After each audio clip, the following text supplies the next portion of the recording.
Okay, well, ladies and gentlemen, I'd like to say hello and welcome to a fresh, brand new edition of the program Ashford Garley Live on British Radio Africa.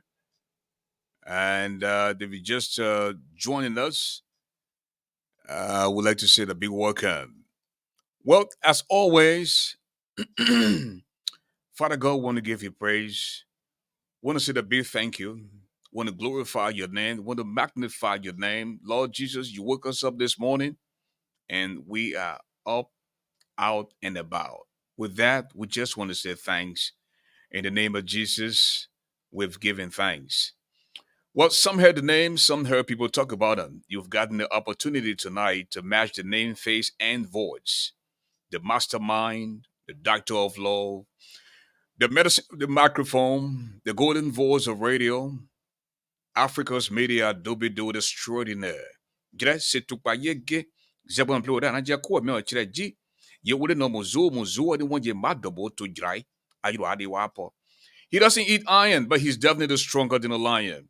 As for the giant, then now you know me, Garlic. Welcome to the show.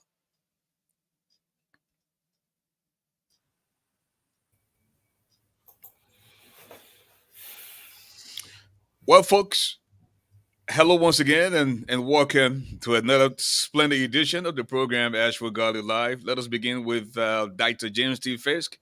Dr. Fisk, welcome to the show. Thank you, Ashford, and I also want to take the time to welcome my fellow panelists this evening, and to also welcome members of the viewing and listening public out there. It is a pleasure to be in your company once more. Please sit back and enjoy another explosive episode of Ashford Garley Live, British Radio Africa. Thank you. Reverend George, welcome to the show. Thank you, Mr. Garley, and for having me. And like my brother has said, we have a pleasure to talk to the issues that concern our people, and we hope that today will be informative. So it's a pleasure to be here. And to our listening audience, we promise to do our best to discuss the issues as we know them. Thank you for having me. Well, Dr. Leti Brooks, excuse me, Mrs. Leti Brooks Roberts is multitasking tonight. If you can yell us, we want to say hello and welcome to the show, Mrs. Roberts. Okay, she will join us shortly. We'd like to say hi to a few friends here who have joined the program. Please share the video. Don't be selfish. Invite others to listen to the show as well. Patricia's Snad is here. My son Jimmy Poppy Garley is watching out of Liberia. And Task Kanye is also here. Hawa Sony is here as well. Well, folks, having traveled extensively in Europe, America, and parts of Africa, he brings back his talent and expertise to the shows of these United States of America, from Detroit to North Dakota, Philadelphia. Now, the Twin Cities of Minnesota has become his new home. I'm Ash Forgado once again, folks, and I'm coming to you live from the Twin Cities of Minnesota. Big brother Blancanje Jackson is in the building. Belle de Noir is also here tonight. Well, as we look forward to seeing Idatus and the rest of the crew, why don't we jump straight into it tonight? And folks, let us begin uh, with something outside of politics. A little over a week or two ago, a gentleman, a missionary from the United States, went to Liberia, Mr. Lucas, and this man went to Liberia to do some missionary work, and he saw this young lady, and the lady ended up becoming his girlfriend. Had this young lady impregnate her, and she went into her mother, and the mother said, "Well, you have done this to my daughter, so you're gonna have to marry her." And he agreed to marry her, but didn't tell the girl and her mom that he was indeed married in America. So When he found out that the girl was pregnant, he wanted the girl to have the baby. And I believe, according to the story, the girl was injected, of course, lost the baby. He wanted to get rid of this girl, wanted to kill her. In the process, a pimping driver spotted him and so tossed him. This pimping driver got injured. He succeeded in trying to stop him from killing the girl. And angry people went on the scene, tried to beat and hurt the guy, and he intervened and said, "Listen, do not hurt him. Leave him alone." He protected the guy, took him to police custody. And that's what I know so far. But Dr. Fisk has been very helpful in getting us in the know as it relates to the story. And let me now join Dr. Fisk to tell her what he knows so far. Dr. Fisk.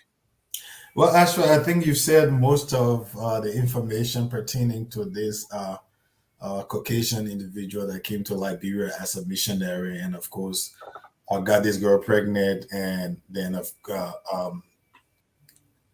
according to the allegation, because this is how we have to talk to be a little protected, legally protected. According to the allegation, he may have injected her IM intramuscularly with some kind of substance that led to a subsequent abortion of the child.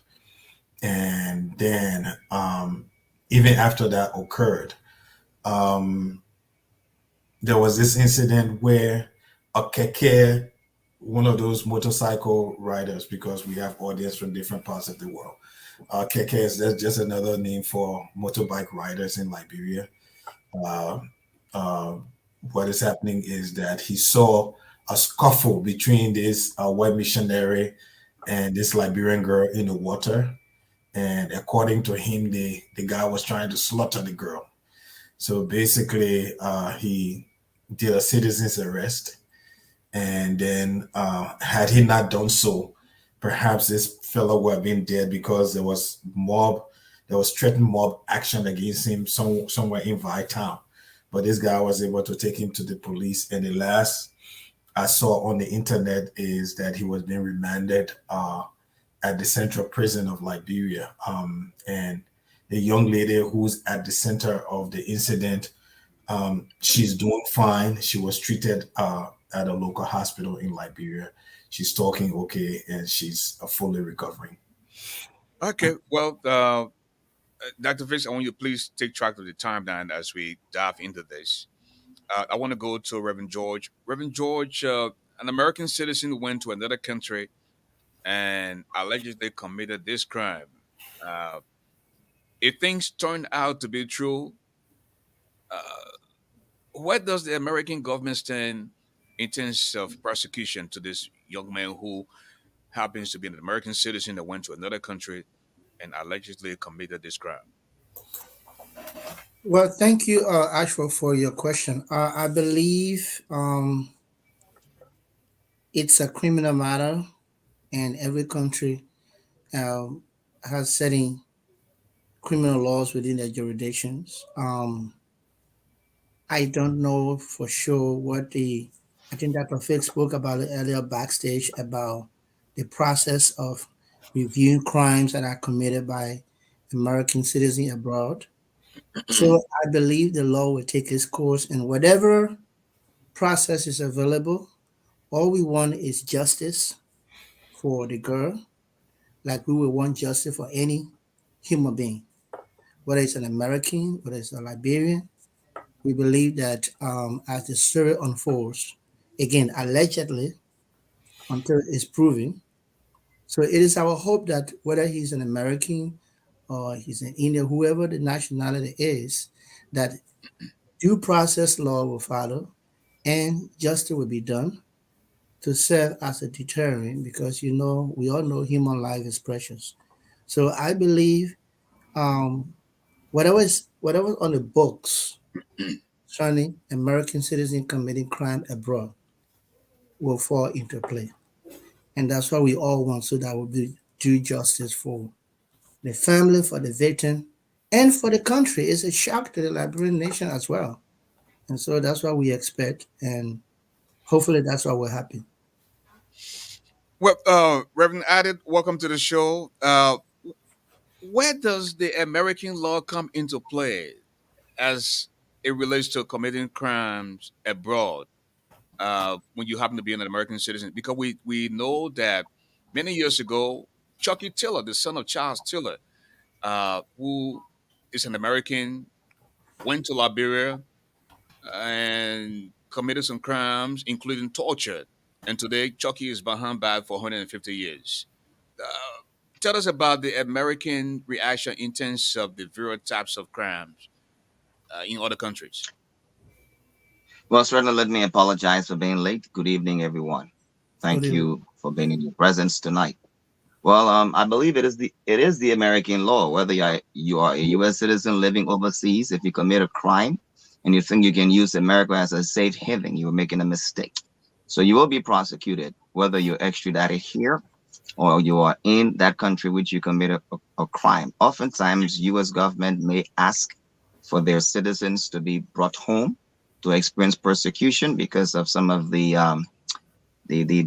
difficulties in developing nations inability to provide, for example, one who is convicted of a crime in prison a proper treatment. So they may request that he comes overseas, and to be persecuted, as you would see many U.S.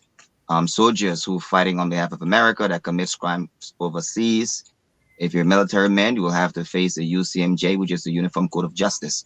So I'm highly confident that the law in Liberia might take its course, but I see more than ever before that the U.S. government, after they've ascertained the necessary facts, may encourage our Liberian government to allow him to go through a due process here in these United States, something that they practice all the time.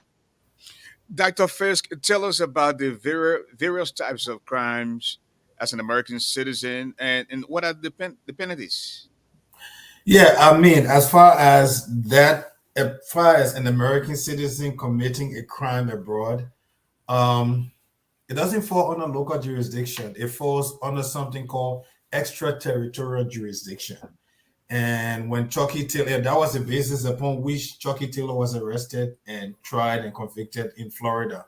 The extraterritorial jurisdiction law, it has various components, and the component under which Chucky Taylor was found guilty was under torture. Okay, and then of course, if you are an American citizen and you went to any country outside of the United States and committed a sexual act with someone, a minor that's 18 years below 18, you can actually you can be extradited to the United States and prosecuted, and you will face the full weight of U.S. law. Okay, and other crimes relating to offenses against children, such as sex trafficking, sex pornography, and then the extraterritorial jurisdiction also covers financial crimes like fraud, and they also cover maybe trying to plan espionage against the United States of America. So it's a very limited amount of areas under which you can be tried. In the case of this missionary, his name is Lucas Riches, and the girl name is Jessica Lloyd. In the case of missionary Lucas Riches, what is happening is that technically speaking, because of the nature, I mean, Jessica is an adult. If Lucas were to come to America, it's possible there may not be jurisdiction to try him in this country, which is my concern and fear. So it would make sense that he would be tried in Liberia, and like any other U.S. citizen abroad, face the full weight of the law in Liberia as well. Well, Reverend George, isn't it a crime whether in America or Liberia, you are legally married, you have not gone through divorce, but then you go to another country and get married again? As a Well, yeah, I think I can speak for the United States. Yes, it's illegal to be married twice in the United States. The reason I say I can speak for the United States because Liberia has a mixture of traditional and statutory marriage. So if we put Liberia in a picture, we have to reconcile to say, for example, if it was in Liberia, what type of marriage is that? Is it statutory or traditional? Because if it were traditional, then multiple wives situation would not be illegal. But if it was statutory, then it would be judged on the level of the statute. So yes, in America, it is illegal, and American citizens know that. So he knew what he was doing, and we just hope that, like Dr. Fix and Reverend Datu said, that the laws in Liberia will take its course, and there will be justice. For me, justice is blind. For now, he is presumed innocent until proven guilty. But we are waiting for the full weight of the law, the standard of the law to be applied to him, regardless of his nationality, like the brother has clearly articulated. Once his crime does not fall under these various things that are outlined under the extraterritorial jurisdiction, then he should be tried in Liberia. He should face the law of Liberia. And of course, to answer your question again, yes, in the US it's illegal. And yes, in Liberia, on a certain type of marriage will be also illegal, but under another type, it will not be illegal. Thank you. Thank you. Idatus, take us home on this segment as we segue to something else. Can I make a comment Well, on it before we segue to something else after Idatus? Okay, go ahead. Go no, ahead. Dad, please go ahead. Okay, so the only thing I wanted to talk about is the question that you asked Reverend George about polygamy and bigamy. And I'm looking at a CNN story back in May 12th, 2020. And it says bigamy is no longer a felony in Utah. So, in other words, there are places in America where Yeah, that's correct. Mhm. marrying more than one woman is actually permissible. Okay. And it used to be a class 3 felony. Okay. But in the state of Utah, it does not apply. I just wanted to provide that education. Okay. Well, thank you, Dr. Fitz. Well, it's quite a sad story that such a thing would happen, you know, um, by this young man who certainly represent the Christian faith. I'm hoping that this young lady will heal properly. And certainly she's in my prayers, she and her family. So it is my hope that, should he be tried in Liberia, if U.S. government do not request him to be tried here, that he will experience the due process, or, be able to go through the exoneration or his indictment for that matter. But I'm certainly praying for the young lady. That was such a gruesome experience. Imagine if those two young men hadn't seen him, Satya and this kid called Comedian Mosquito. If they hadn't seen him do that to the girl, then certainly we would have had a death on our hands, which isn't good. It's not good for the faith because he's a missionary. There are folks who are looking at us in the context of the God we serve, and therefore a missionary shouldn't be involved in such a thing. So we are hoping, that the law will take its course in this process. Thank you. Well, folks, if you just joining us, this is ASHFORD GARLEY Live on British Radio Africa. We're live coming your way from the Twin Cities of Minnesota. If you own a business in the Twin Cities of Minnesota, then you want us to create awareness for your business, please feel free to contact us at British Radio Africa. If you are having a program and you are in search for a professional MC, contact us as well. With that said, we want to jump into something else now. We've heard from the CDC. We also heard from uh, the Unity Party, and I believe we heard from the ANC as well. When are the other political parties going to be doing the luncheon? And in this segment, I will begin with Reverend George. Please give me 2 minutes. Well, it's a very good question. Thank you again to our panelists and all of us here. Um, but this is one that we will, I believe, be speculated because we are not in the ranks and file of those other political parties. We will speak. on behalf of the Liberian people that the Liberian people deserve the chance to see them, to hear from them as well, to make the process more competitive. So we're hoping that they too will come out, or they did too have their own tactics and strategy. Because you see, it's not about following suit, for example. So they may have some tactics and strategy wherein they will decide to do something different, which is okay.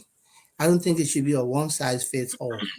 All right. But at least at some point you wanted that if you are a serial contestant in a process like this, you want to consider creating that much publicity if it is important to them. But I don't think we can put a low um, um, power to say, look, this is the time you should come out. We want you to come out. It all depends on their political ranklings and their plans and strategies and tactics that they want to use. Would it be good for them? Maybe, depending on what they determine to be in their interest. But I think we're looking forward to it. It's going to make the exercise even more interesting, if you will. What, Yeah. Dr. Fisk, as we look forward to seeing other political parties launch and showcase to the Liberian people what is it that they have in store for them, uh, is that still a possibility for a one round victory as the CDC is portraying that in their campaign message? And the Cummings people, they're also confident that they can win in the first round. And of course, United Party people feel the same. Just from the recent launch at the ATS. In journalism, there's a word I think it's called priming, and I stand to be corrected. What it means is that we are preparing the audience for an expectation. Okay. So by the time it happens, no one is surprised. Okay. So they keep talking about one round, so that if George Weah has a one round victory, then of course, there's no disputation. But let's see it this way. Darius Dillon won Monserrado County as senator. Okay, he's in opposition. Okay. And then, of course, you have the other senator, I think he's from CDC. So it's not going to be a walkover over Monserrado County. And if no one is capable of having a clear win over Monserrado County, that's an automatic second round. George Weah cannot win Nima County. That one is completely out of the question. Okay. George Weah may not be able to win Grand Bassa County. It's completely out of the question. Just because you have uh, uh, Cummings people and Boaca people fighting over Grand Bassa County. Okay. So these are two counties that have some of the largest populations in Liberia. So Monserrado, Nima, Grand Bassa. Okay. Because Grand Bassa, you're looking at that, as they call it, UBRA. Okay. United Bassa Association, basically that belt of Grand Bassa, River Says, Margibi, and all those areas. Okay. So if no one is capable, and Unity Party is going to win in Nima County, that one is for sure. Okay. But and then no one is winning Grand Bassa clear out, and then Monserrado, no, there's definitely going to be a second round. Whether there will be a coalescing of political parties after that is another thing that remains to be seen. What about Lofa County? Um, when it comes to Lofa County, to tell you the truth, I mean, Joseph Boakai still has some popularity, okay, especially in northern Lofa County. So, and politics can be tribal as well. So, if you are looking at it from purely that context, then what it means is that even if Joseph Boakai doesn't win Lofa County, which I doubt at this time, because to some extent people finish forgetting about Elaine, otherwise they would not be endorsing Joseph Boakai. Then what it means is that, I mean, there's definitely cannot be no second round, which is one of the reasons when we're doing the census, they try to make it appear as if to say you have more population in the southeast versus, major population centers like Nima, Lofa, and the Bassa Belt, just because of these things. Okay, that anticipation. Okay, fine, we're going to have problem in these areas if there's a splinter. So let us make it look like to say the bulk of the votes that's going to elect the next president is actually going to be coming from the southeast, not necessarily so. Well, that just I'm not sure whether you agree with what Dr. Fix just stated.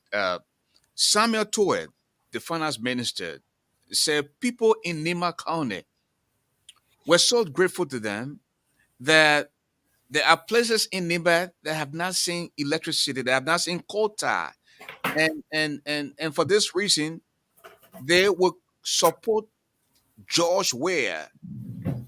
Okay, and they're also saying Prince Johnson, the grapes he had on Nima several years ago, it doesn't appear to be the same. And in Lofa County, while it is true that Ambassador Boga is from Lofa, Thomas Fowler and the rest of the crew are working tirelessly in Lofa in trying to make it really tough for Ambassador Boyka. What do you know so far? Give me two Well, minutes. what I do know so far is politics. You see, paving the road in Nima County doesn't put food on the table for people.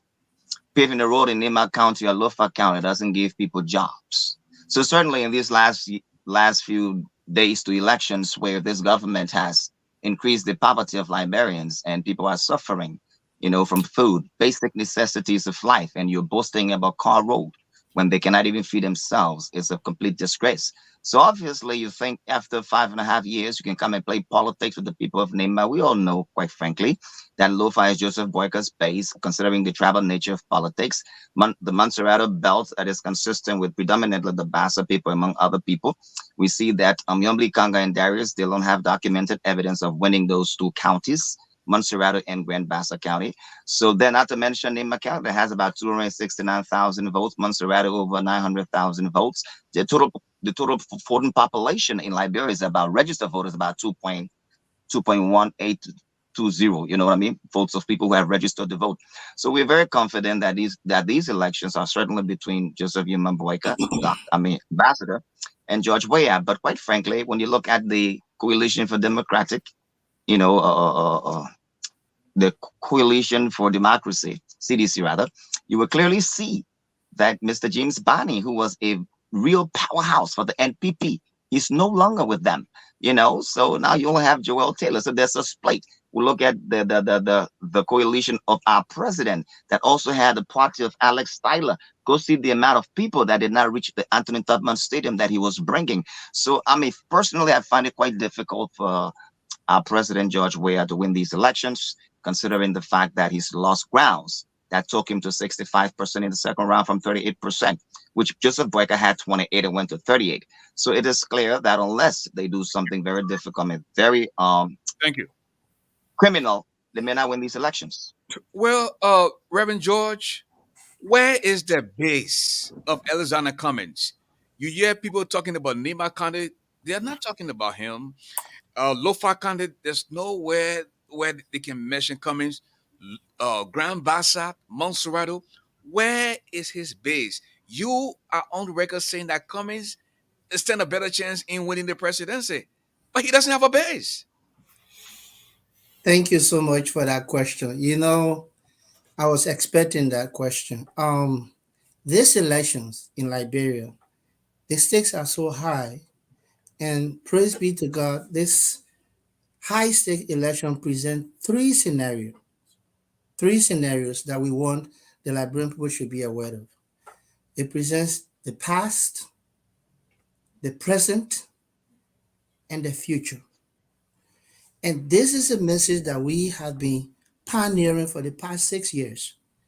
This election is not going to be won on the matter of past glory, my base, your base, his base. No, because we saw Joseph Nyamabwaka lost three or two elections in Lofa County.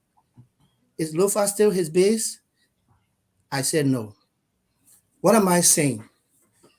For the past is Joseph Nyamabwaka. May the Liberian people listen to me today.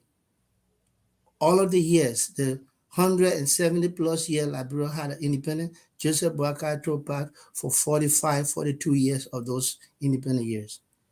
It's the past. George Manuel is the disaster president that we have now, that it needs to go. This is where Mr. Cumming emerges as the future.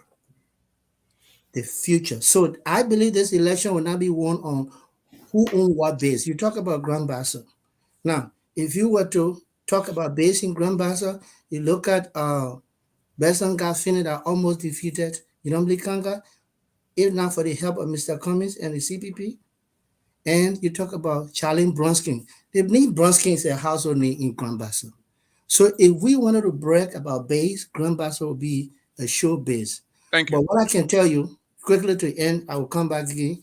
Because of the work that we have done for the past 6 years, this election will be won on ground game, not on who own what base. Thank you. Elections will be won on ground game, and it has nothing to do with who owns what base. What Yes. say you, Dr. Fisk? I disagree. The reason why I disagree is that you have to understand the political terrain of Liberia. Okay, in a highly enlightened society, people rise above certain kinds of things. Okay, but in a quote unquote primitive society, in other words, where very high illiteracy, okay, people are not necessarily issue voters. So then there are other things they look at. Okay, they look at charisma, which is one of those things we talked about a few days ago. They look at the tribe that you belong to.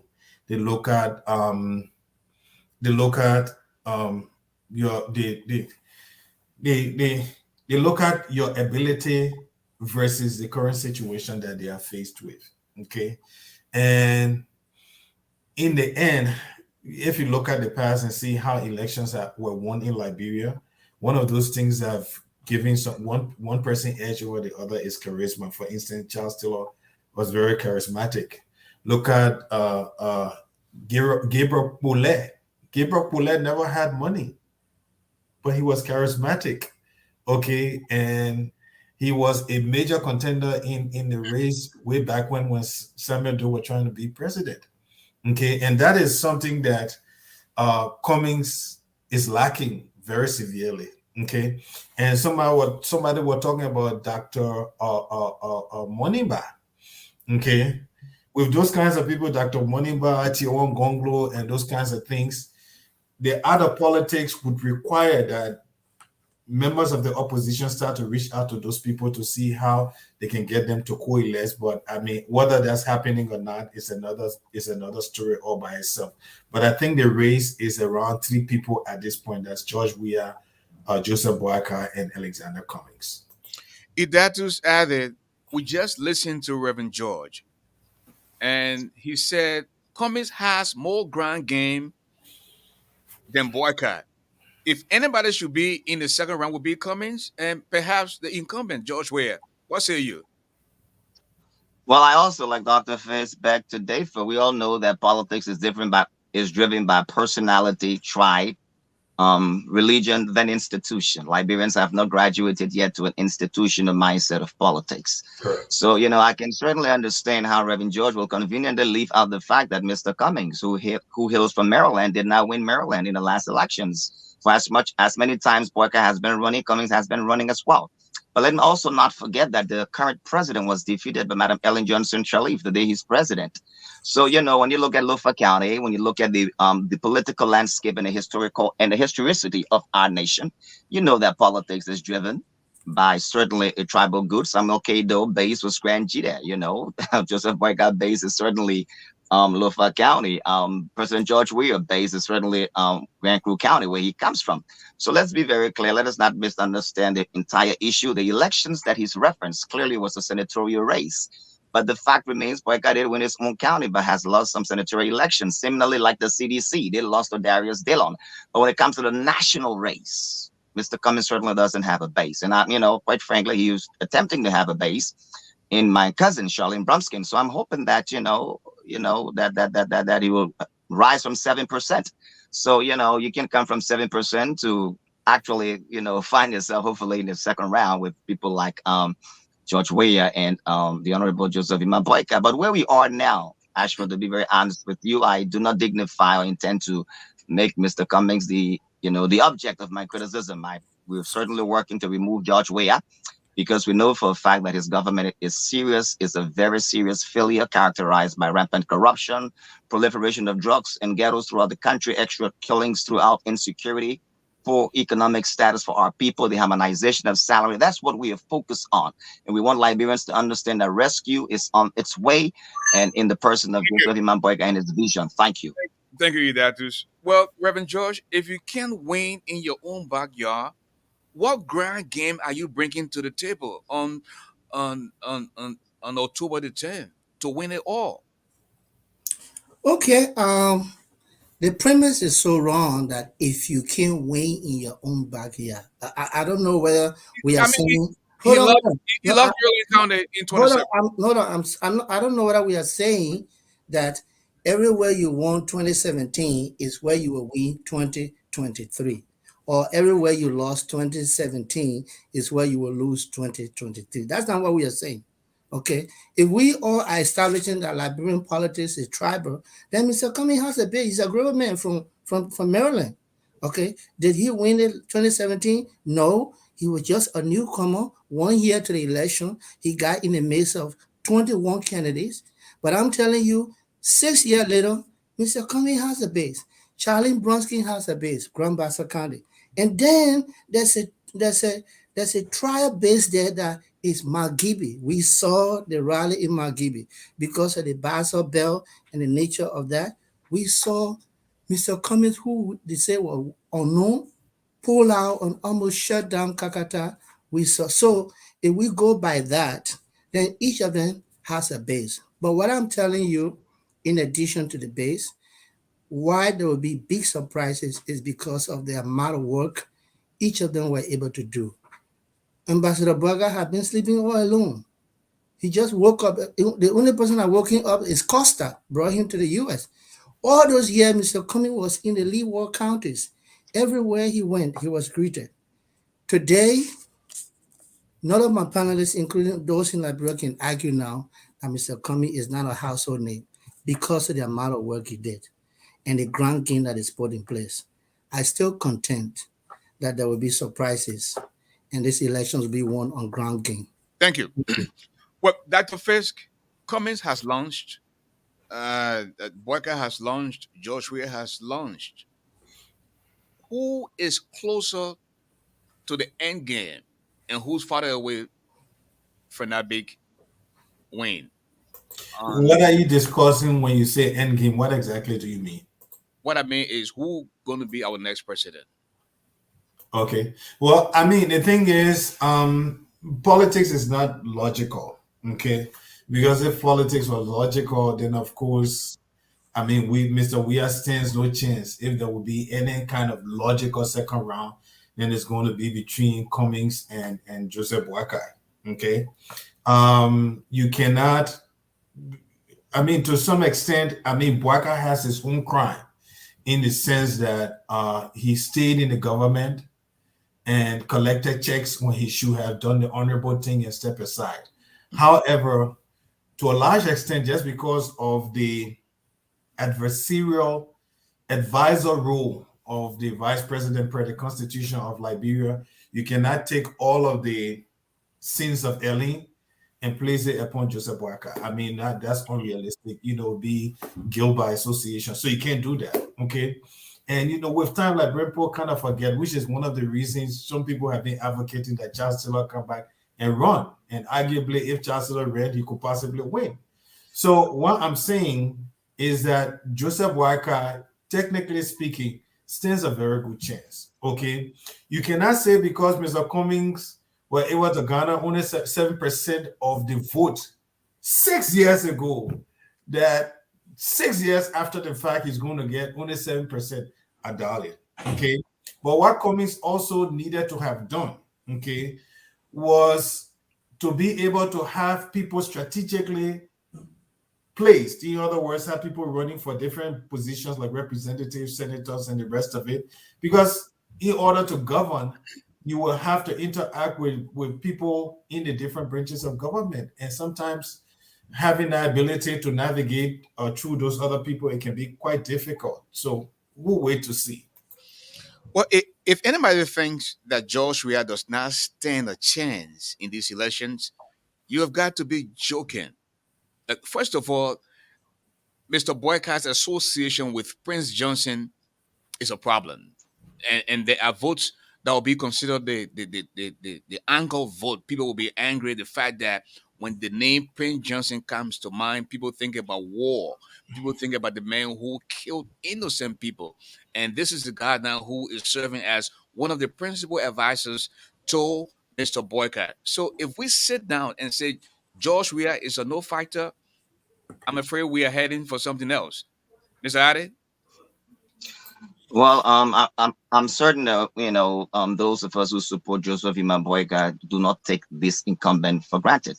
We understand the reality of politics, and that is why we did a huge showing on Sunday to demonstrate that we are a formidable force. We are leaving no stone unturned. So let's be very clear. Seditionists are quite worried about Joseph Imamboyga, this movement that was built up on Sunday almost in every county. Grand Gita, Lofa, Maryland, or Nimba. It was a simultaneous movement that demonstrated that Liberians are ready for change. So we do not take this incumbent for granted in light of all of the improprieties we have seen, trending on Facebook to include voters intimidation, registration, trucking of people, and going to different districts to intimidate individuals. Liberians are tired. And we are running on the record of George Weah, who has failed Liberians miserably by virtue of the fact that they truly thought he was one of them. He didn't have a record before when he ran. So we thought, he was one of us. There were those who believed that his celebrity status would help him. Unfortunately, he's demonstrated that he is not an individual that emulates or empathizes with the people of Liberia. He's corrupt. His government has demonstrated that. There was a meeting held in Congress today concerning the extrajudicial killings in Liberia. So Liberians are resolved against this government. So yes, he is certainly a formidable force that we do not overlook. But we have a record to report to the Liberian people, and they themselves see it by virtue of the hunger, starvation, poverty, cutting of salaries, among several other things. So we are in a good shape to win. What, Reverend George, Mrs. Roberts, are you with us now? Okay, she will join us shortly. What, Reverend George Weah said he didn't do anything and the people voted for him. Now he's bragging about some of the things that he has done in the country. The building of feeder roads, the completion of the NPA, the NSA building, and some other development. And he believes that he's going to win these elections on October the 10th. What are your thoughts? Thank you, Ashford. And this is why the Prince Johnson being a super advisor to Joseph Boyka is very troubling. Remember, Prince Johnson aligned himself with George Weah the last elections because he felt that George Weah going to give him a pass, war and economic crime. Okay, so this guy is almost like he's shopping around. And this time around, he has found Joseph Nyama Boakai, who is in a complete 180-degree turn. Last time he was for war crime. This time he's not for war crime. And he's in bed with Prince Yellowbay Johnson, which he said he is willing to dance with the devil in order to get votes. Okay, so it's a sad commentary. And another point again, this Prince Johnson Association had two key issues Liberians people need to know about. The judgment of Joseph Newman Boaka to move from an advocate of war and economic crime court to embrace the real criminal. And Prince Johnson owned a session, including that of Jeremiah Cohen, that Joseph Newman Boaka is old. We will run the show. What did we see? This gun launch on Sunday. Who spoke? Jeremiah Cohen. Where was Joseph Newman Boaka? Where is his speech? I asked my brother the whole day. They couldn't produce a speech. Even though they told us that he walked from Pinsville to ATS, but he could not address the crowd. So in other words, before he takes the office, he already started derelicating the office to But Jeremiah. help us explain this phrase that he's willing to dance with the devil. Do you know for a fact whether Mr. Boyka said he was willing to dance with the devil? Yes, Baka said that, and I stand corrected by my friend if he never said it, but I know he said that. And it was a question about Prince Johnson, and Do he you have said, do you and, have any evidence and of fact to the, show the, the, the, the tip is out there. Actually, we can research it and bring it in our tip next is out session. there that boycott with her saying he would dance with the devil? There's a tip out Yes, yes, it's out there. And the fact is that Prince Johnson bragged that look, this old man is old. We will run the show. I don't know any Liberian out there who is comfortable with allowing Prince Johnson to run the show. I will hold you right there, sir. And Thank then you. come back and you can continue in the second round. Dr. Fisk. Yeah. Thank you, Ashford. So I was just, I monitor the commentaries as we are having these discussions, and somebody was saying, if you think that George Weah is not going to win the election, you must be joking. But let us understand that this Liberia has been a trailblazing nation. What do I mean by that? Liberia has been setting different standards across Africa. We were the first to get independence. We were the first to make a woman president. We were the first to collect football and make him president, and the rest of it. If you look at the history of Africa when it comes to incumbent, that history says that incumbents always win election, almost always win elections. Okay, which is one of the reasons why you have the coup dilemma all across the continent. But when it comes to Liberia, it's possible that Liberia can trailblaze again by making sure an incumbent is a one-term president. And the reason for that are simple. Ellen Johnson was supposed to create job opportunities. She did not. So the people gravitated towards Weah. He did not also. But what made him worse, he got the country filthy. Ellen Johnson would not leave Liberia to go look at Robert Lee playing soccer. He left the entire Liberia to go watch people playing soccer. Places like he go pay the people WAEC fee, taking the responsibility away from parents of Liberia, telling them they're Hear me? irresponsible and paying the WAEC fees for their children. And then instead of creating job opportunities, opening vocational centers and the rest of it, so that people have jobs. What he's doing, going around building soccer stadium all across the country. You have drugs coming into the country. You have people dying without investigation and the rest of it. Under these circumstances, I think people will vote a little differently because it is hitting them hard. That's what I want to say. What, Mrs. Lecter Brooks Roberts, if you are under the sound of my voice, can you please speak now? Hold Okay. my peace. Can you hear me? Loud and clear, but you're still in the dark. Oh, We can hear you, but we I'm can't. not getting my camera to show, but it's okay. I don't need to see me. Your, Yeah. your coming spirit, your photo, all kind of tactics. Oh yeah, you join it. You join it. Pastor Ade who said the Cummins guys and girl. Okay, well maybe it's official. Again, I make no apology. I see the options and I see that's who I feel is the better option. But what was your question, Mr. Garley? But that just can you brief her? Well, we're talking about To fix my folks camera. who may potentially win these elections, but we certainly covered the case of Mr. Richard Lucas. Now we're talking about potentially who may win these elections, who has a base, who doesn't have a base. And now we're talking about, the politics of association, who's guilty, who's not guilty. So please flow. No, I think we're talking mainly about the incumbent, if I'm correct. To Yeah, not take the the incumbent, incumbent yeah. George Weah. George Weah said he didn't do anything, and the Yeah. people of Liberia voted for him. Now that he has done a little bit of something, why don't you think they're going to vote for him? I I I agree that for him to say such. However, he's talking to those people who have seen nothing. Unfortunately, yes, he did do a little bit of improvement on the roads, but again, those were things that were already slated or in the from the previous government.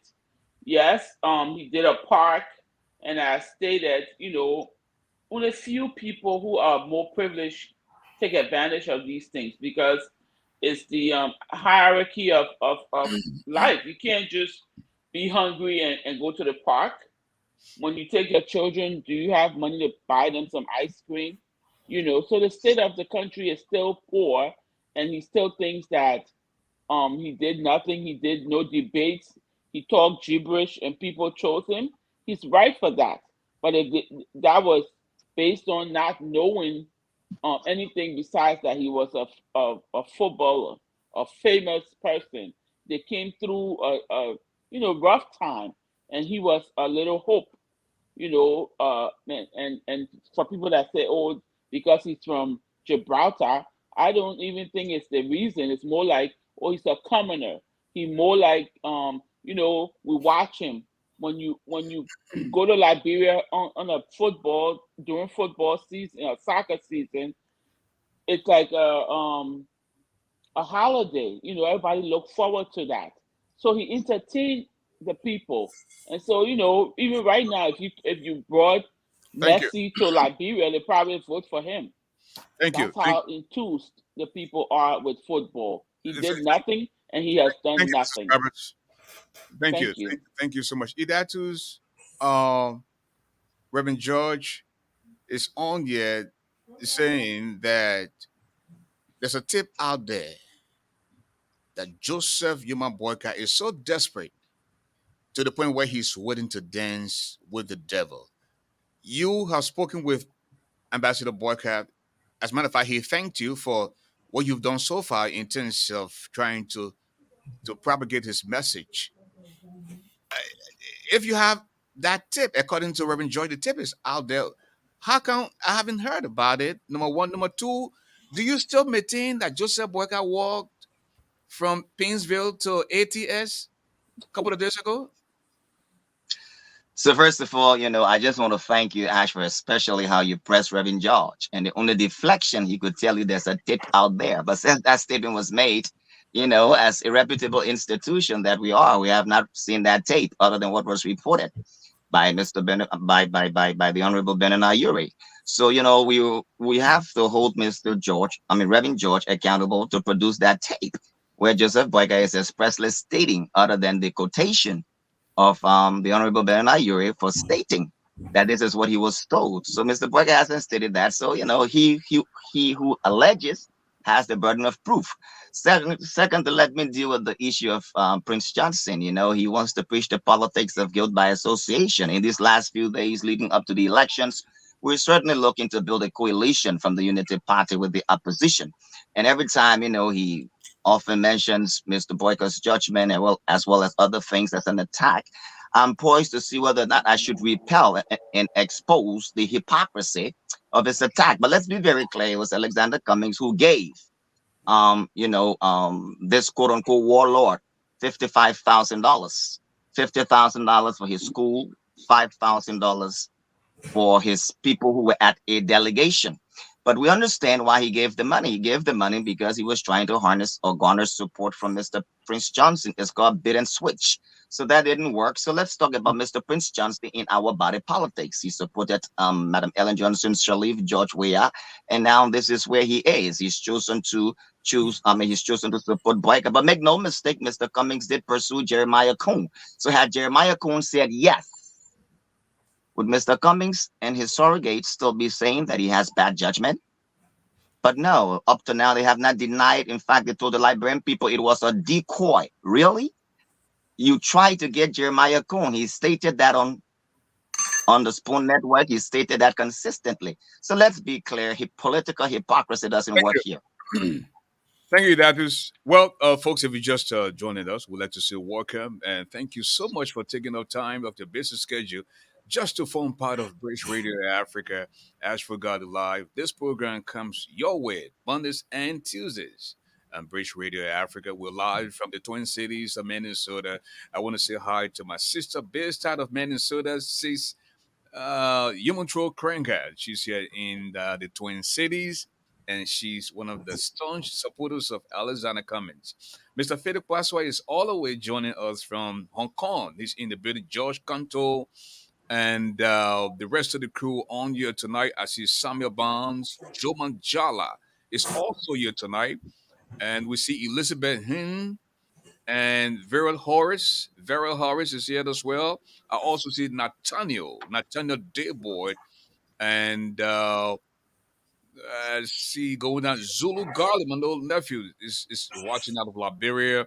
I also see Esau Grand, Eric McGill, and the rest of the crew. Thank you so much for making British Radio your choice for entertainment, information, and of course, news. Dr. Fisk. Was it Dr. Fisk or Mr. George? Mr. George? Yeah. Reverend George, right? Okay, go ahead. Yeah. In a Liberian terminology, you can say God like me. God like me. Because you see, you were asking me for proof. And guess who provided the proof for me? Reverend Idatus from Ben Ayure statement. Now, mind you, the people who are listening, Reverend Idatu is a staunch member of ALP. He was bragging as a spokesperson for Benana Ure until Benana Ure broke away from Bwaka before he switched to Joseph Nyama Bwaka. So a couple of days ago, I asked him whether there was uh, a breakaway fashion. But leave that aside. He said, Benana Ure said, Boaka told him that even if he caused him to dance with the devil, he would dance with the devil to win. What other proof are you looking for? People, Benana Europe put Boaka on aircraft all across the South region, taking places. They were body close like this. In fact, it was rumored that Ben would be the VP to Boaka until Boaka audition. Very dishonest man. This Benana Europe, this Costa, this Unamli Kanga for Prince Johnson. So the proof you are looking for has been provided by Idatu. But it's more than that. But Idadu did not deny that he wasn't a member of the No, ALP, no, I'm not talking about his number. He said, no, and he he has not. said Ben Ure. Hold on 1 minute, and he has not switched to Unity Party. He said he still remains as member of the ALP, but he supports Joseph Newman Boga because of his vision. Okay, good. But then his political leader, who is Ben Ure, has said Joseph Newman Boga is dangerous for Liberia. He started his confusion behavior. He broke down the CPP. So I'm wondering how Idatu can be loyal to his political leader who is telling the Liberian people to be mindful and careful with Joseph Human Bwaka. And at the same time, the Honorable Reverend is pushing this dangerous man, quote unquote, by Ure's quotation, on the Liberian people. We talk about hypocrisy, you talk about deception. That's the definition. But that being said, I just want to make my last statement that look, the Liberian people have been given warning by Prince Yerube Johnson and Jeremiah Cohn that Oman Bwaka is cold, he will not govern, Thank and you. he will be in charge. Be mindful of who you vote for. Thank you, sir. Okay, as we go to Dr. Fix, just so you know, the telephone number to call if you want to be a part of the program, that number is 267-248-5295. 267-248-5295. Dr. Fisk. Yeah, we continue to, in all of these engagements, continue to lose sight of the elephant in the room. And the elephant in the room has always been George Weah. He's the incumbent. Okay. So I keep trying to make sense out of the opposition fighting each other. Okay. So, and it reduces them to political job seekers rather than a political opposition in Liberia. Because the opposition looks at the existential threat against the nation. And the existential threat against the nation is the lack of good hospital structures in the country, the filth of the city, joblessness, and the rest of it. And the author of all of these things is George Weah. Okay, so for the life of me, how come Cummings thinks, and I tell Cummings people, I say, look, in order for you to reach second round, the person you actually have to think about beating is the incumbent, because the incumbent is the person in power. Okay, theoretically speaking, is the incumbent you have to win to go second round. Okay, so for some reason, why are you undermining another person who's trying to achieve the same goal? In other words, instead of using two axes to cut a tree down, say, okay, we'll only use one axe and cut two trees down. It makes no political sense.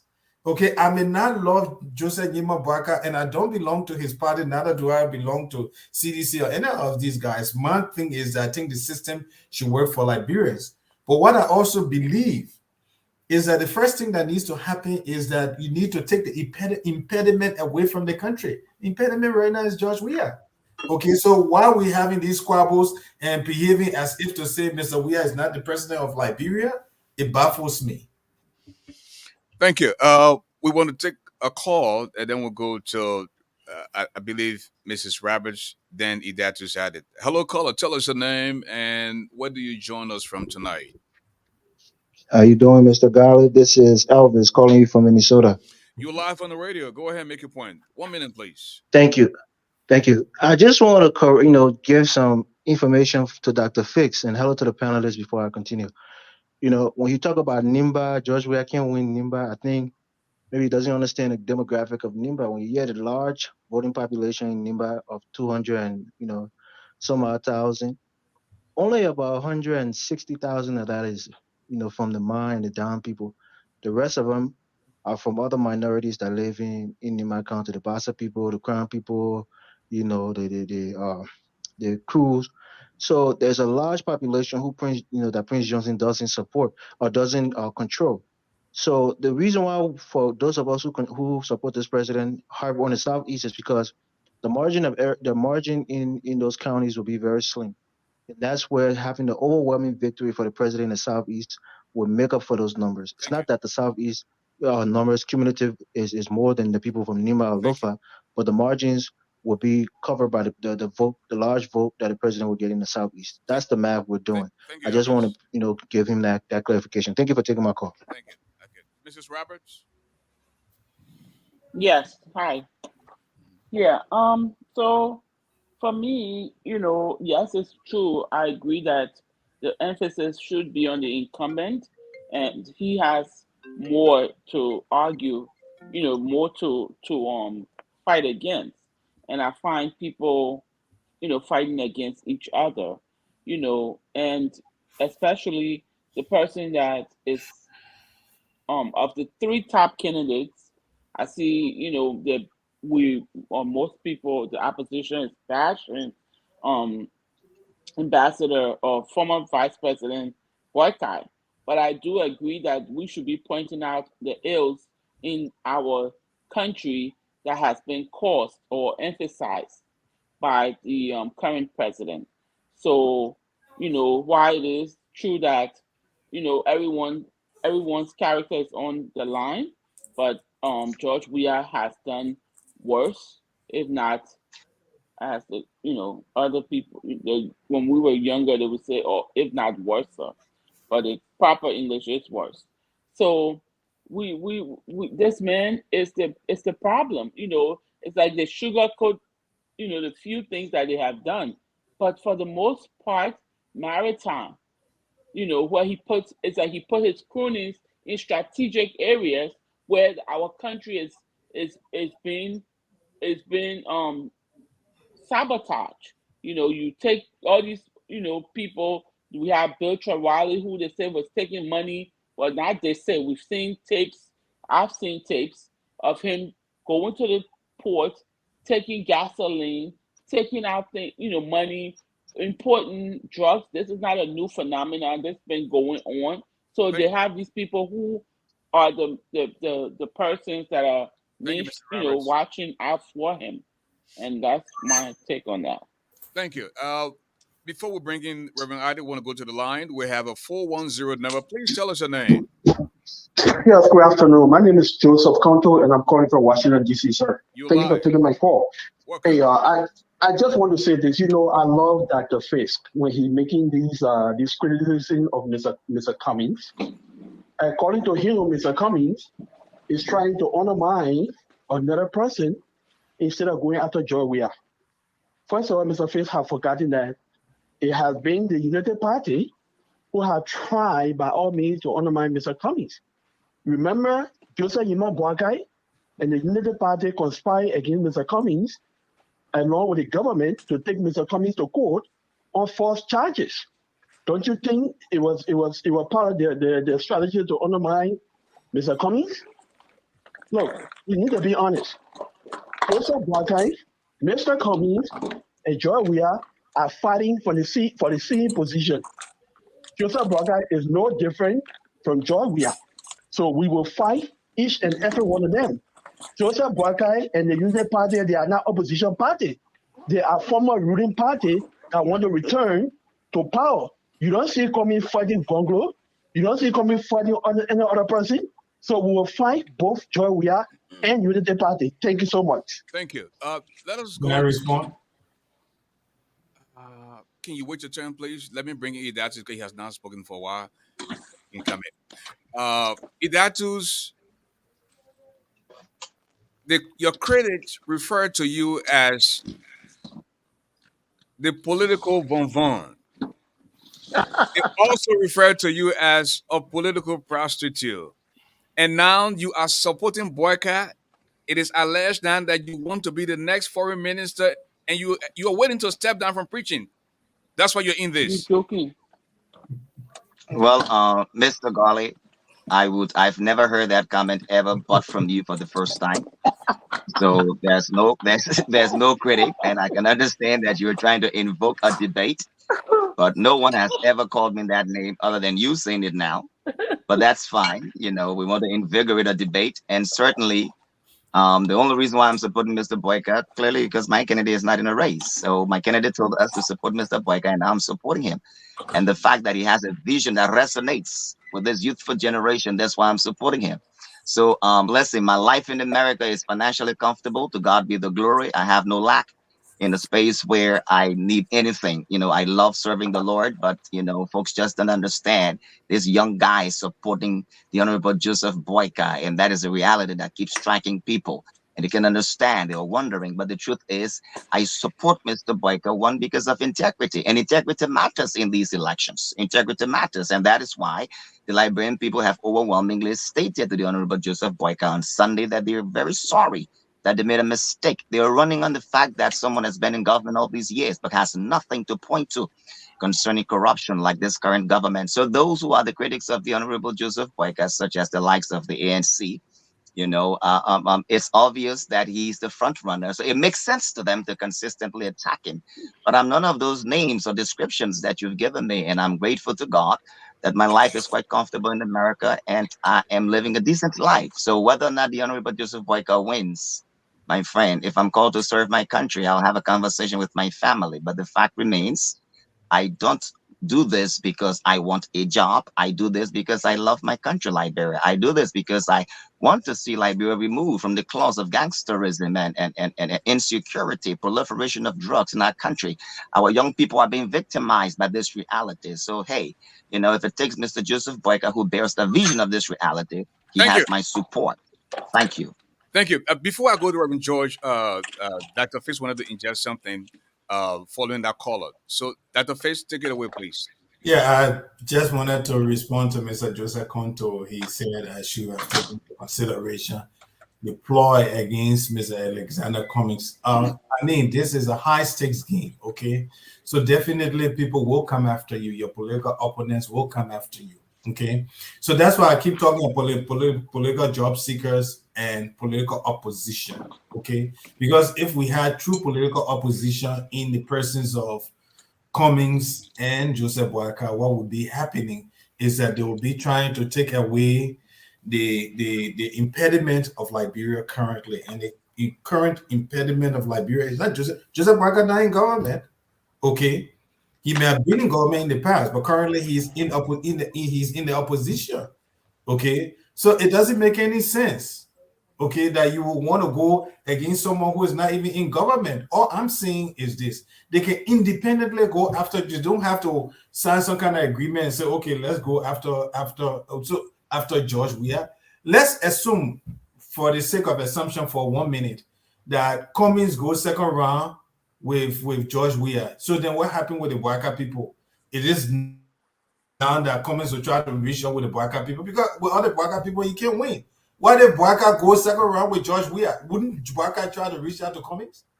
So what I'm saying is that reduce the burden for the Liberian people.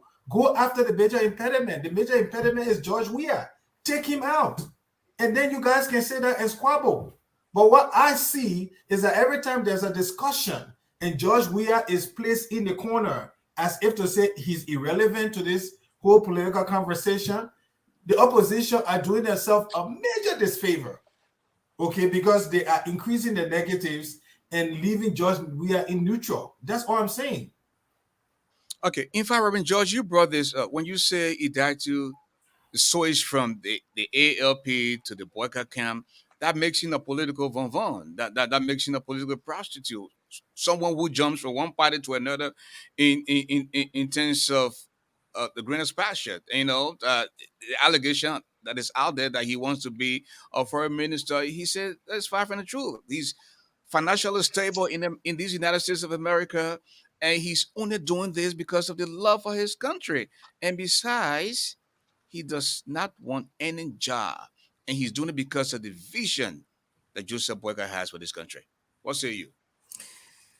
Reverend Datu is my dear friend, and if he has said any truth, the truth that he just said tonight is that he will not need it for money, but he will need it to make the name that he's a foreign, he served as foreign minister of Liberia. Let's clear that out. I know Reverend Datu, he's okay financially, but he will need it to make the name.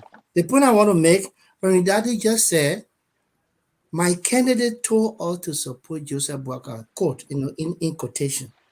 Who's your candidate? Benana Yuri. How would Benana Yuri tell you to support Joseph Boyka? And then Benana Yuri turns around and say, Joseph Boyka is bad for Liberia. What's happening in the ELP camp there? He said Joseph Boyka is bad for Liberia. In fact, he apologized to Mr. Cummings and Ellen. He said Joseph Boyka is deceiving. Is this a scene, Joseph Benana Yuri, I told you those words, support Joseph Boyka? I doubt it. No more. Don't you don't before you continue? Don't you think that the man is not a pushover?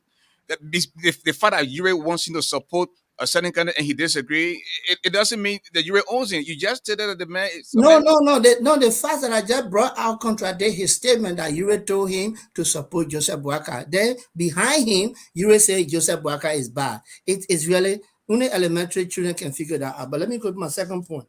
My second point is we know the elephant in the room, brother, Dr. Fix. But again, Dr. Fix, with all due respect, I enjoy you yesterday and today, but I think you are making light of something that the caller pointed out.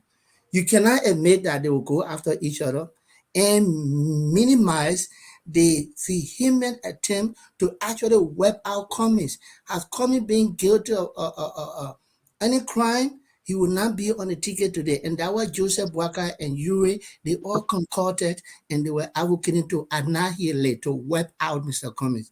You don't take it lightly and say, oh, I see that. Why Joseph Boyka? Well, didn't Joseph Boyka know that if he went to the second round, he would need Cummings when he was standing in the witness stand to testify against Mr. Cummings? So Thank you. yes, we know the elephant in the room is George Weah, but Thank also you. we know that we Thank are you, all competing for the same. For the Mrs. same. Lexi Brooks Roberts. Yes.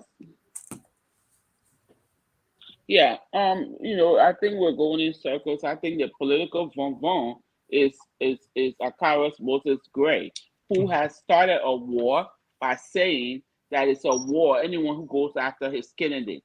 And as we all know, they have abused our system. He goes into the House of Representatives and intimidates people. So we're not just going to sit here and talk about When you this leave, George Weah. Mrs. Roberts, when you leave from one palm one tree to another, you become von von. In this instance of Moses Akarasbe, he has only been with the CDC. So how does he become a political von von? Mhm. Well, he's a von von because he votes on the he votes. Vovon is sitting right here.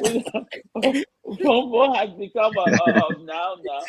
Yeah, a verb rather. Okay. So von von, in this case, is the guy who plays on the people and the government. He eats so and he goes here and pretends to give the people a little bit. As we all know, they all use our people, the young ladies as pageant girls, and then when he found somebody, he went out of the country to get married to, spending money that he himself has never had his whole life. So all of these people are part of the corporate of the abuse of power and resources in our country. So he's also running. So I think we should also talk about them because he's not fit to get a second term when his district is filthy, filthy, and I emphasize on filthy. Thank you. Well, Thank Reverend you. Ade, I've known you for over 30 plus years now, but I don't know the strength of your relationship with Reverend George, for which he says that though you are financially stable, but you want to be a foreign minister because of the name. Your response. Thank you. So let's be very clear. All of us are in the same chat room, and I define what political bonbon is for them. So it's a nice try, Mr. Garley. I stated a political bonbon is somebody who is supporting one candidate in a race and switches to another, but wants to convince his colleagues that he was never supporting that candidate. That was the definition I provided for them in the race. So let's talk about political bonbon. He said, I left from Mr. Uri's party and now I'm supporting Mr. Cummings. The Reverend George Doe supported Charles Taylor, voted for him, and is a staunch advocate, can even benefit how he came to the United States on the basis of a scholarship given by, on the program under the Charles Taylor-led government. So who is the real political bonbon? So make no mistake, it was a chat room discussion, and he wants to bring it to the forefront through misinterpretation and fabrication. It becomes a problem. One thing in these elections, the Liberian people are resolved. They know deception, they know lies, they know fabrications of those who want to lie their way to the presidency. And unfortunately, that is not happening. Fear mongering, lying, youthfulness is not a vision. So that is why we were in the Joseph Boyka camp, the incoming president. We have laid a clear vision for the nation. We've provided 6 pillows under the umbrella of arrest. First of all, we want to make sure that Liberia secures a macroeconomic stability, an atmosphere where every Liberian can have an opportunity to live in a country that they can be proud of instead of living in the bowl that they're willing to be fed from. So the truth remains that we want to build our human capacity. We want to institute the rural teachers training entity where our teachers can be used to teach our children. We want to improve our healthcare system under this current government that has failed miserably. We want to also improve our agriculture sector. So the politics of fear mongering and guilt by association certainly is not working, because on Sunday, Liberians people have already stated it for a fact that no matter what you all say, your fear mongering will not work. Joseph Boyka is the vehicle by which our sense of nationalism, patriotism can be manifested. Thank Our you. dreams and Thank you. aspirations can be brought to the full Thank you fold. so much. Thank you.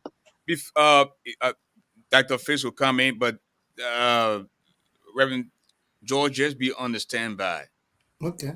I mean, your some of you people, carry the name Reverend, but you're doing all kind of things behind the scene now. The men saying child to like you scholarship, I mean, you the real political von, but you respond. Come in, Dr. Fish.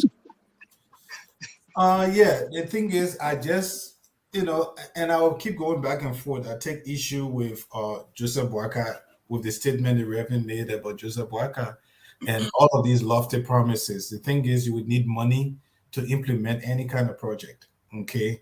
Whether you want to build vocational training institute, and I would say Liberia doesn't have an agriculture problem. People have been growing food in Liberia for a long time, for centuries in that country. Liberia has an agro-industrial problem. In other words, Liberia does not have an agro-industrial infrastructure. Okay, the only place you see that is with Firestone. Okay, which is why I took issues with the whole PL480 thing, where there's this thought that PL480 came to rescue Liberia. No, can you show me a Pusawa restaurant in Liberia? There's none.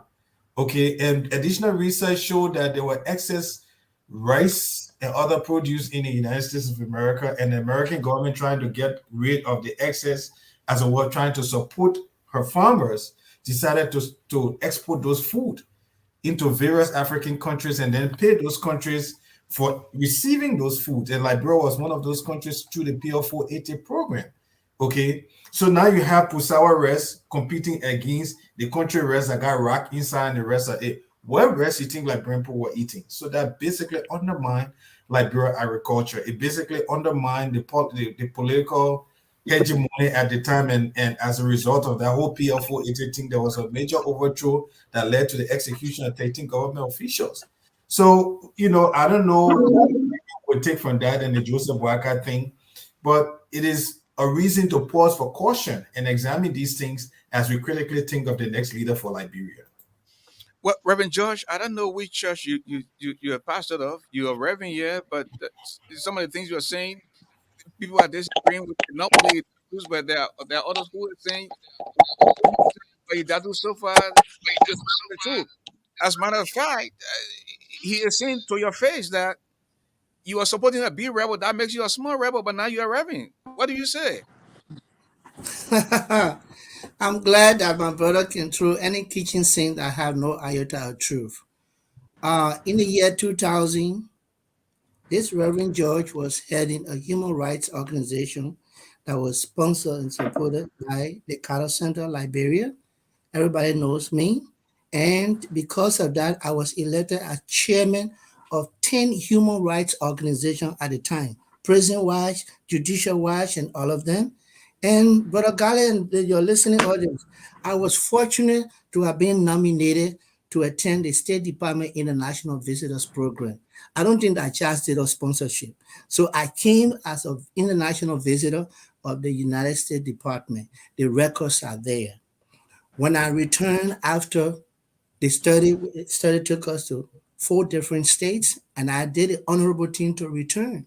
There was an honor or party at the U.S. Embassy where, at the time I was in the law school, all of my professors attended. So my coming to the U.S. was the U.S. government, not just Taylor. Matter of fact, as the chairman of 10 human rights organizations in 2000, we were one of those I would consider as the United States agent when sanction was placed on Mr. Taylor, and we were being hunted all around Monrovia. So let it be clear. My sponsorship was from the United States Department. I got records there. When we came here in 2000, I met with the desk officer. His name was John Olson, desk officer for Africa. And we had a meeting to discuss the situation in Liberia. I'm an honorable individual. Okay, that being said, thank you for Reverend bringing it out so that other people can know this, Reverend. So you got no one can dream that child sit up will have anything to do with international visitor program. That's the only thing I benefited from. Thank you. That With means, can I, oh, your time is up. okay. I will come back. I will come back. And with that said, folks, I believe that's how we come to the end of the program as we begin taking closing statements. Now, you have 3 minutes to make your the response or responses, and then the 1 minute that to close. Let us begin with the Reverend Idatu's at it. Take you 3. Well, ladies and gentlemen, I certainly do not want to further dignify the PL 480, but those who argue that this program never helped Liberia, they're making a mistake. Under the leadership of the Honorable Joseph M. Boyka, Liberia became the breadbasket. And as a result of that funding, we had what you call the Lofa County Rural Development, the Bunk County Rural Development, the livestock production, the decentralization of the agriculture sector, the Training Institute. All of these issues came about, these support, these cooperatives, such as the Central Agri Research CARI, such as WADA, where the Honorable Joseph Boyka was in fact, the chairman of the 15 Nation Council. So make no mistake, people can pontificate and do all they want. The reason why Joseph Boyka is the object of attack, because he is the front runner. It's obvious. But we in the Unity Party camp who support this vision understands that George Weah is in fact the issue. And Liberia can do better. And that is why the rescue train is on its way. We have a simple vision: agriculture, roads, education, infrastructure development, tourism, and healthcare. It is a shame that our young brothers and sisters today are victims of drug and proliferation of ghettos. And that is why, under the vision of the Honorable Joseph Yimam Boyka, he gave a speech the other day telling you what he will do to mitigate the issue of drugs in Liberia. It is by no surprise that great people like Darius Dillon, Yombli Kanga, all of those who are supporting him now, the people from Nimba, who have resoundingly made their voices clear that Joseph Boyka is who they want, simply because they find a man who wants us to think Liberia, love Liberia, and build Liberia. Make no mistake, we are counting on you on October 10 to make this difference. Liberia deserves rescue, and rescue must come. Thank you. Mrs. Lexi Brooks Roberts, give us 3, please. With the last minute being your closing statement.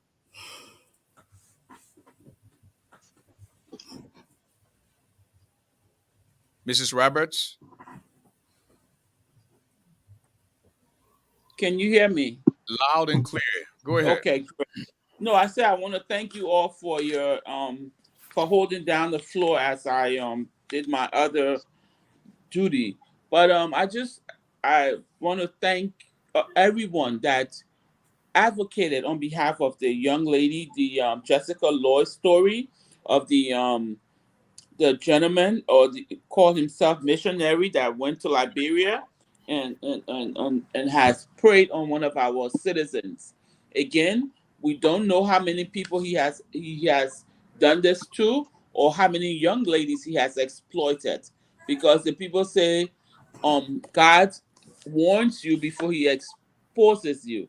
So most likely he has done this before, done something similar, and he has gotten caught. So we want to thank the Liberian government and thank all of those that were instrumental in bringing a voice to this case, and for those people that went to the church in Iowa, thank you. Right now, I did see that he's in custody. Secondly, I want to say thank you to our viewers that call in and participate in the show weekly. But in closing, I want to thank Liberian people. But all of the things that you hear, again, at some point, you will be the one who has to decide. Like we speak of these political vonvons. I just got a definition. That means they hop around from one place to another. When they can't get their way, they jump to the other side and they're not in your interest. It's what's in it for them. Make sure on October 10th you come out and vote your conscience. Vote for your children. Vote drugs out. We have seen people sending us videos, oh, drugs is everywhere. Drugs is everywhere in the world. That is true. However, our economy and our people cannot afford drugs. They cannot even afford food, most of you, let alone drugs. And that's why it bothers us to know that people in high places will allow that these people that are exploiting our people. So please go out and vote. Thank you so much again. I want to say to Mr. Gali, if we can, please reach out to the EULA um, hierarchy to get them out here. I was at a convention on the weekend and it was very bad. We took time out of our schedule. We paid money to register and we were not able to vote based on few people egos. That's not how it works. When you have a constitution, there's a constitution duty that the people that come out to a convention Thank you. must vote. Thank you so much. Thank you. Reverend George, give us 2 minutes and then the last minute being your closing statement. Take three. Thank you. Thank you for having me, and thanks to all of my panelists, my colleagues, and those who are listening and watching. I go back to where I started from. The stakes are too high, and this election is about the past, the present, and the future. The past is symbolic of Mr. Ambassador, Okay. former VP Joseph Newman Boakai. He represents the past. And in the past, when we look there, we see corruption, we see reckless management of our country, we see deception. That's what the past represents.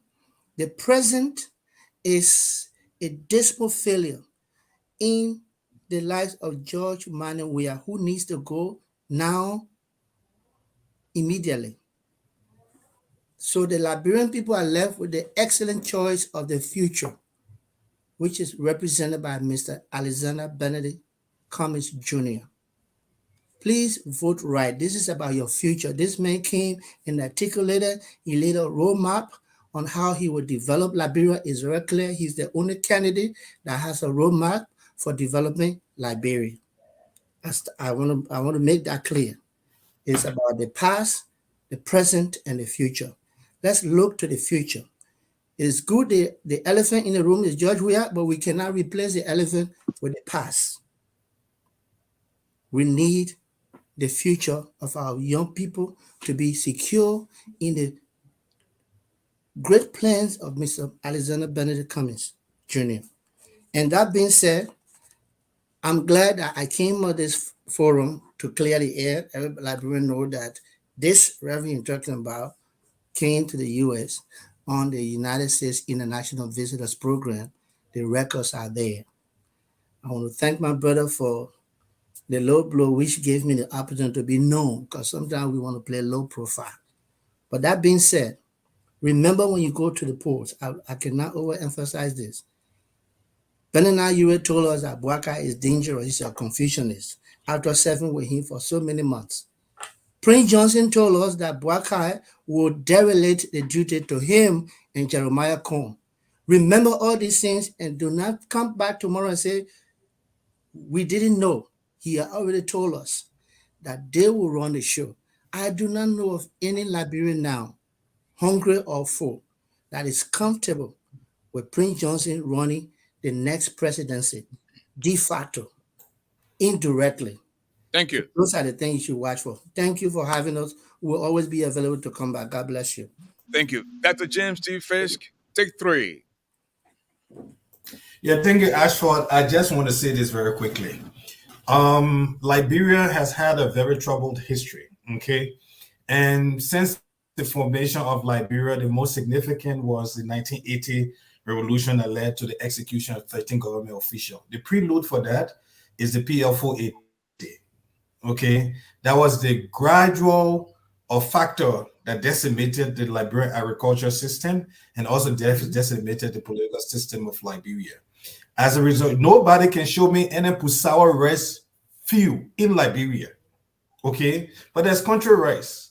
But the proponents of PL480 want you to believe that when they exported Pusawa rice from the US, it was to buttress agriculture in Liberia. No, it was not, because we saw a competition between the country rice versus the Pusawa, and Liberians favor Pusawa over country rice because it was clean. Okay, and then eventually, once Liberians developed taste for that rice, and there was a threat to increase the price of that rice, it led to an overthrow. Bwaka presided over that. And we see that he talks about an agriculture policy. Liberia doesn't have an agriculture problem. Liberia has an agro-industrial problem.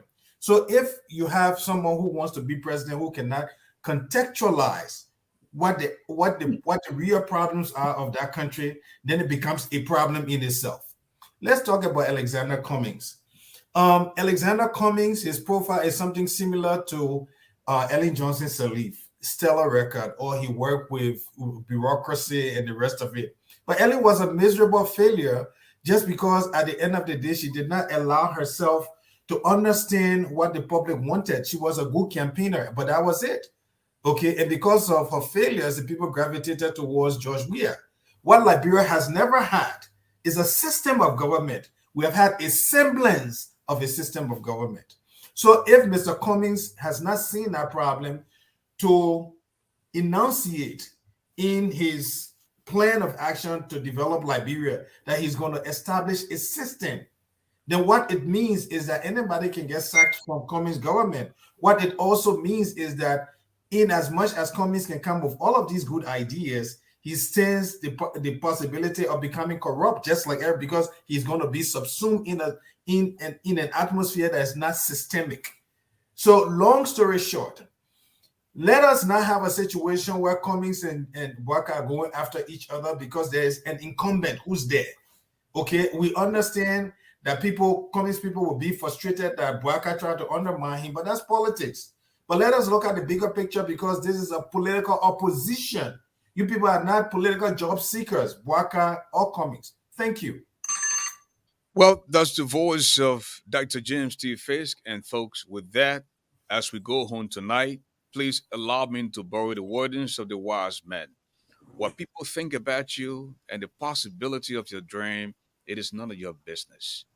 When there's no enemy within, the enemy outside can do us no harm. With that said, this has been yours truly. He doesn't eat iron, but he's definitely stronger than a lion. Some call him the mastermind, the doctor of love. Africa's media doobie dude extraordinaire. I'm Ashford Garley. Have a good night. Thank you, guys.